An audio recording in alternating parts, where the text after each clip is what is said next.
Hello dear student, मैं आज आपको सोशियोलॉजी में पढ़ाऊँगा। टॉपिक 1 का सेकंड पार्ट पढ़ाऊँगा। टॉपिक 1 में मैंने पढ़ाया था प्रोडक्शन, उत्पादन क्या है, और अब आज पढ़ाऊँगा उत्पादन के मीन्स क्या होते हैं, यानी उत्पादन के साधन क्या होते हैं और उत्पादन के संबंध क्या होते हैं। मतलब means of production and relation of production की बात हम आज करेंगे।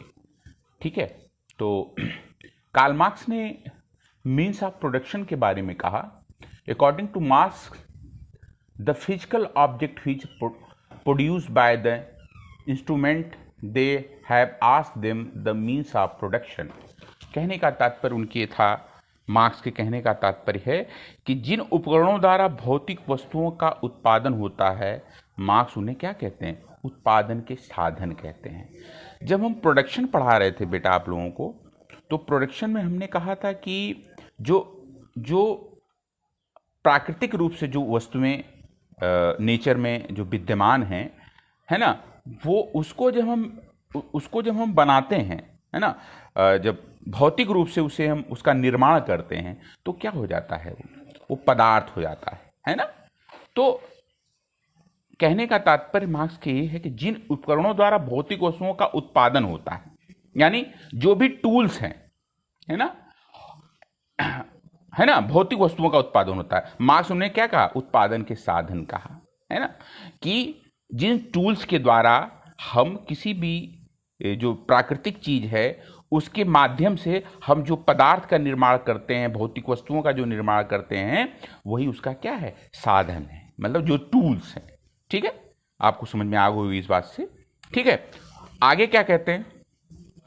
All those method are included in the means of production which goes for the production of goods and services. उत्पादन के साधन में उन सभी तरीकों को सम्मिलित किया जाता है। मतलब उत्पादन के जो साधन हैं, जो मीन्स है प्रोडक्शन के, उन सभी तरीकों को सम्मिलित किया जाता है जो वस्तुओं और सेवाओं के उत्पादन के काम में लिए जाते हैं, यानी वस्तुओं यानी ऑब्जेक्ट और सर्विसेज के वर्क में लिए जाते हैं, है ना। उसे हम क्या कहते हैं? उत्पादन के साधन। मतलब उत्पादन के साधन का मतलब वो सभी चीजें होती हैं जो या तो बनाती हैं, क्या वस्तुएं बनाती हैं, और जो सर्विसेज, जो सेवा करने में प्रयोग होती हैं, वो क्या कहते हैं? उन्हें क्या कहते हैं? उत्पादन के साधन कहते हैं, अकॉर्डिंग टू कार्ल मार्क्स। ठीक है बेटा, मतलब कार्ल मार्क्स ने सिर्फ ये नहीं कहा कि उत्पादन के जो साधन हैं वो केवल टूल्स ही होते हैं, उसके अंदर सर्विसेज को भी रखा, सेवा को भी रखा, वो भी उत्पादन के साधन है। केवल उपकरण ही नहीं, बल्कि जो सेवा है, जैसे श्रमिक अपना श्रम देता है, वो भी टूल्स के अंतर्गत आ गया। कहने का तात्पर्य इनके ये है ना, ये नहीं केवल टूल्स। ठीक है, आगे कहते हैं, हेलो, हाँ, आगे कहते हैं कि the nature of the means production difference as a difference from each other. विभिन्न युगों में उत्पादन के साधन है, यानी उत्पादन के साधन की जो प्रकृति है, एक दूसरे से भिन्न होती है। अब जब हम आपको मोड ऑफ प्रोडक्शन पढ़ाएंगे, मोड ऑफ प्रोडक्शन जब हम बात करेंगे मोड ऑफ प्रोडक्शन की, उस समय हम बताएंगे उत्पादन की जो प्रणाली है। अब नेक्स्ट आपका जो हम पढ़ाएंगे वो पढ़ाएंगे मोड ऑफ प्रोडक्शन। तो उत्पादन की प्रणाली क्या है उसके बारे में जब हम बताएंगे इसको, तब इसको आप अच्छी तरह समझ पाएंगे। मतलब कहने का मतलब ये है कि मार्क्स ने जो 5 युगों की इन्होंने बात की है, 5 एरा की वो बात करते हैं और कहते हैं कि प्रिमिटिव साम्यवादी युग की से लेके साम्यवादी, जो प्रिमिटिव साम्यवादी युग से लेके आधुनिक पूंजीवादी युग तक की वो बात जो करते हैं, उसमें कहते हैं कि एक दूसरे से डिफरेंस होते हैं जो टूल्स होते हैं। पहले देखिए, आदिम साम्यवादी युग में क्या था? पत्थर से जो पत्थर के औजार होते थे, उससे हंटिंग की जाती थी, शिकार किया जाता था, है ना। तो क्या था? और वर्तमान में क्या है? प्रोडक्शन किससे होता है? बड़ी बड़ी जो मशीनें हैं, इंडस्ट्रियलाइजेशन जो हो गया है, तो कहने का मतलब इनकी ये था, the nature of means of production difference is a difference from each other. ठीक है, और नेक्स्ट में कहते हैं कि the means of production is not use by some special type of equipment but is from the means of production of workers, formal labours, ceiling people. कहने का मतलब इनकी यह है, उत्पादन के साधनों का संबंध कुछ विशेष प्रकार के उपकरण के प्रयोग से नहीं है। वही बात आ गई, देखिए सामने, कुछ विशेष प्रकार के टूल्स नहीं है ना, बल्कि इसमें क्या आता है, श्रमिक, लेबर, फॉर्मर, है ना, सेलिंग पीपुल, ये सब आते हैं। जो उपकरण हैं, जो टूल्स हैं, वो इसके अंतर्गत सब आते हैं। तो अब इससे आप समझ गए होंगे कि उपकरण जो मतलब प्रोडक्शन की जो साधन हैं वो क्या क्या हो सकते हैं। केवल टूल्स ही नहीं, बल्कि क्या हो जाता है, selling people, labours, farmer, worker, जो भी अपनी सर्विसेज देता है प्रोडक्शन में, उत्पादन में, सब क्या हो गए, टूल्स हो गए। यही कार्ल मार्क्स समझाना चाहते थे। ठीक है, ओके बेटा, आगे बात करते हैं कि in each era of human development the special effect of special class on means of production which give the rules and exploit and portraits।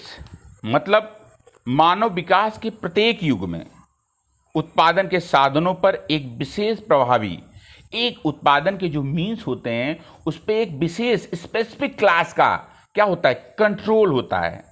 और उस कंट्रोल से वो क्या करता है, सरभारा वर्ग यानी प्रोलेटेरियल जो क्लास होता है उस पर क्या करता है, वो शासन करता है ना, और उनका शोषण करता है, एक्सप्लॉइट करता है। एक्सप्लॉइट का मतलब यहाँ आपको हम समझा दें, एक्सप्लॉइट का मतलब ये होता है कि जब लेबर अपना श्रम देता है, तो जो लेबर अपना श्रम देता है तो उस श्रम के जितना उस लेबर मतलब श्रम देता है उसके अकॉर्डिंग उसको मनी नहीं मिलती है, उसको पैसा नहीं मिलता है ना।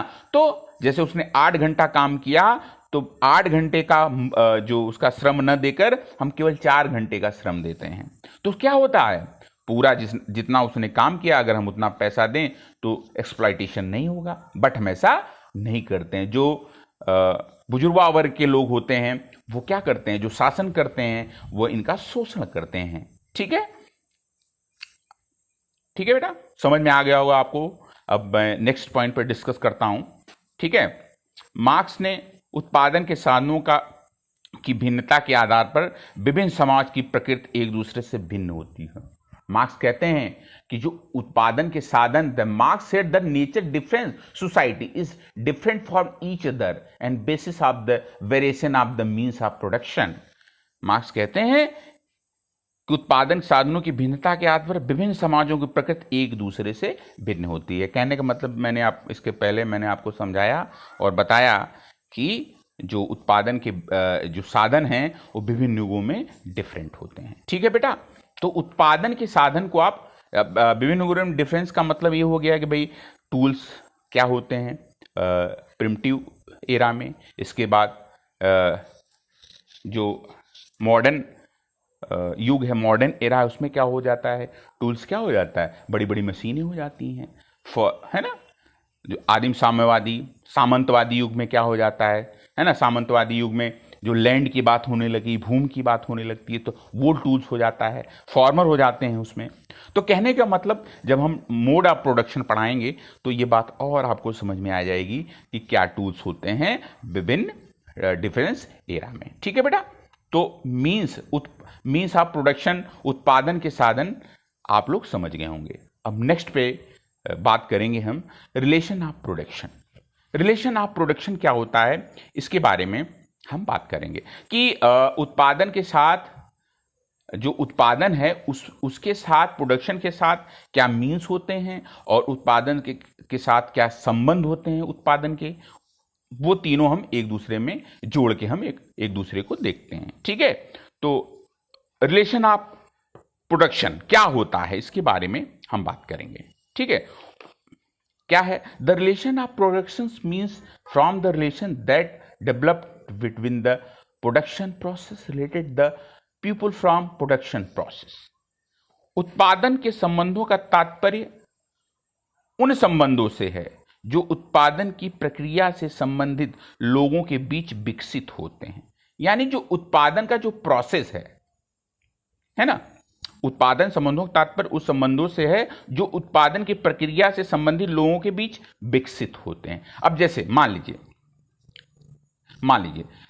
मॉडर्न युग है, इसमें क्या है, उत्पादन के साधन क्या है भाई, इंडस्ट्रियलाइजेशन हो रहा है और लेबर और मालिक जो जिसकी इंडस्ट्री है और जो उसमें लेबरगिरी कर रहा है, उसके बीच कैसे संबंध होंगे, है ना, उसके बीच कैसे संबंध होंगे, उसी को डिफाइन करता है उत्पादन के संबंध। तो विभिन्न डिफरेंट एरा में उत्पादन के संबंध भी, जो उत्पादन के जो रिलेशन है वो क्या हो गए, वो डिफरेंट हो गए।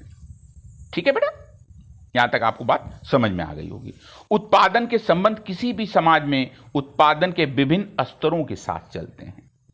मतलब स्तर डिफरेंट जो स्टेजेस होते हैं जो प्रोडक्शन के जो रिलेशन होते हैं उसके साथ वो चलते रहते हैं। ठीक है, different level of production in any society recording production to go with different level of production in any society. ठीक है बेटा, चलिए आगे हम बात करते हैं।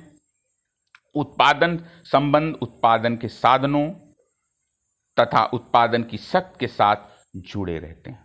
ठीक है, relation are associate the power production means of production, कि उत्पादन की शक्ति क्या है और उत्पादन के जो मीन्स हैं, साधन हैं, उसके साथ क्या होता है, उत्पादन के संबंध जुड़े रहते हैं।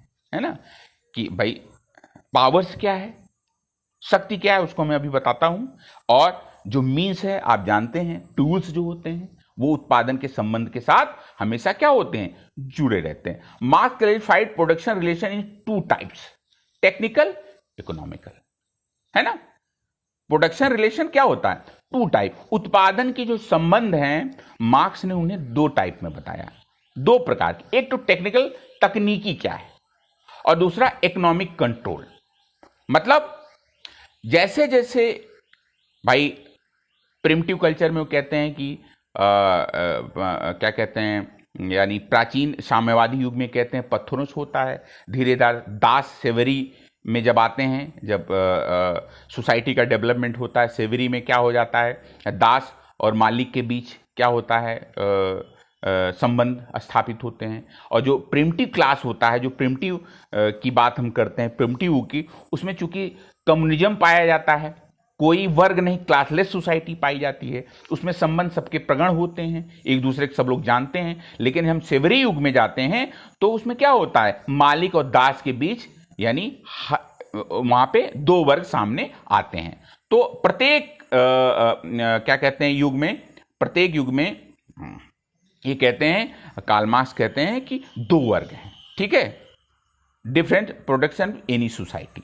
Relation associate the power of production means of production. और उसमें क्या कहते हैं, एक टेक्निकल, एक इकोनॉमिकल, यानी तकनीकी और इकोनॉमिकल कंट्रोल। मतलब जिसके पास लैंड होती है, जिसके पास लैंड होती है, जिसके पास फैक्ट्री होती है, जिसके पास दास होते हैं, वो क्या करता है, कंट्रोल करता है, सोसाइटी को कंट्रोल करता है। मतलब जो संबंध हैं, जो रिलेशन हैं, उसी के अकॉर्डिंग चलेंगे। है ना, उसी के अकॉर्डिंग जनरली आप देखिए किसी भी सोसाइटी में जो पुअर आदमी होता है वो हमेशा क्या करता है, रिच के पास हमेशा क्या होता है, नतमस्तक होता है, वो जैसा बोलता है वैसा वो कर लेता है। तो वो क्या करते हैं, इकोनॉमिक कंट्रोल, यानी जिसके पास आर्थिक शक्ति है, संबंधों को भी वो क्या करता है, कंट्रोल करता है, रिलेशन को क्या करता है, कंट्रोल करता है। तो यानी जिसके पास इकोनॉमिक शक्ति है, आर्थिक शक्ति है, टेक्निकल रूप से क्या कहते हैं, ज़्यादा टेक्निकलिटी उसके पास है, वो क्या करेगा, वो सोसाइटी के रिलेशन को क्या करेगा, कंट्रोल करेगा। ठीक है बेटा, अब क्या कहता है, the power of production are those who men very all the method of raw material in fine goods. है ना, raw material in fine goods की बात वो करते हैं। वो कहते हैं उत्पादन की शक्तियां मुख्य रूप से कच्चे माल से सभी पदार्थ वस्तुओं जिन्हें पक्के माल में बदला जाता है। ठीक है, क्या? वो कहते हैं कि पावर ऑफ प्रोडक्शन, है ना, जो उत्पादन की शक्ति है वो क्या है? उत्पादन की शक्ति उसे वो मानते हैं जब अब कोई भी जो मटेरियल रॉ होता है, जब उसको हम पक्के माल में बदल देते हैं, यानी उसको क्या कहते हैं, फाइन गुड्स में जब हम बदल देते हैं, वही क्या होती है? उत्पादन की शक्ति होती है। उत्पादन की शक्ति होती है। मतलब कहने का तात्पर्य इनके ये है कि जैसे मान लीजिए हम कृषि कार्य किसी लैंड पे करते हैं, तो अब उत्पादन की जो शक्ति होगी क्या होगी कि बीज बोने, उस लैंड में बीज बोते हैं, बीज बोने से उसकी जो पैदावार है, जब तक हम उसे काट नहीं लेते हैं, जब उसे हम काट लेंगे तो वो क्या हो जाएगी? वो उत्पादन की शक्ति हो जाएगी, पावर हो जाएगी। यानी लैंड में बीज को बोने से लेके उसे पकने के बाद उसे काटने तक, और जब वो आ जाती है किसके पास? जो शासन कर रहा होता है, तो वही उत्पादन की शक्ति है। वही डिवाइड करता है कि हम कितना आपको दें, है ना। तो उत्पादन की शक्ति का मतलब ये प्रिमिटिव या सेवरी सोसाइटी, या वर्तमान में आप देख लें जो इंडस्ट्री सोसाइटी है, जिसकी इंडस्ट्री रहेगी, जो पावर ऑफ प्रोडक्शन उसी के पास रहेगा, है ना। वो क्या करेगा? रॉ मटेरियल लाएगा अपने यहाँ सब लेबर के माध्यम से, फिर लेबर उसे श्रम करेंगे, इसके बाद वो बन के तैयार होगा, तब वो क्या हो जाएगा? पावर ऑफ प्रोडक्शन हो जाएगा। ठीक है, इसकी बातें करते हैं कार्ल मार्क्स। और इसके आगे जो बात है, technical production means social division of society. उत्पादन तकनीक का मतलब होता है समाज का सामाजिक विभाजन। देखिए एक बार फिर कार्ल मार्क्स कहते हैं कि उत्पादन तकनीकी का मतलब होता है समाज का सामाजिक विभाजन। तो विभिन्न युगों में जो विभिन्न जो एरा हैं, उसमें सोसाइटी की जो तकनीकी है वो अलग अलग रही है, उसी से समाज का डिवीजन होता है। मतलब जो उन्होंने बताया, पत्थर थे, इसके बाद दास आए, फिर अर्धदास हुए, है ना, सेवरी की बात होती है, फिर फ्यूडलिज्म की बात होती है, फिर कैपिटलिज्म की बात होती है, पूंजीवाद की बात होती है। तो क्या होता है, हर एक एरा में अलग अलग सोसाइटी हमें देखने को मिलती है। किस माध्यम से देखने बोला? तकनीकी की माध्यम से, है ना, उत्पादन की जो तकनीकी होती है उसके माध्यम से। ठीक है बेटा।